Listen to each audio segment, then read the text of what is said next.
What's up friends, Andrew here. Welcome back to the tutorial. If you're new, special welcome to you.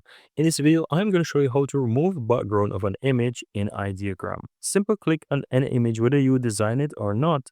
You can click on the image, and once you're in the image, you will see that you have the remove BG option here. You click on that and you'll be able to remove your background. Keep in mind that you need at least a plan to be able to use remove background.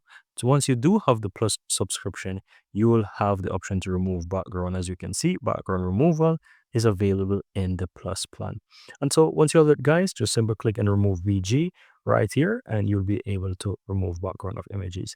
And as you can see, this is for images right here that are, let's say, in the explore section. But if you have your own images under your creation as well, go and click on my create options, and you can see if I click an image, I also have the remove BG right here as well. And so that's how you can easily go ahead and remove backgrounds of images in Ideogram.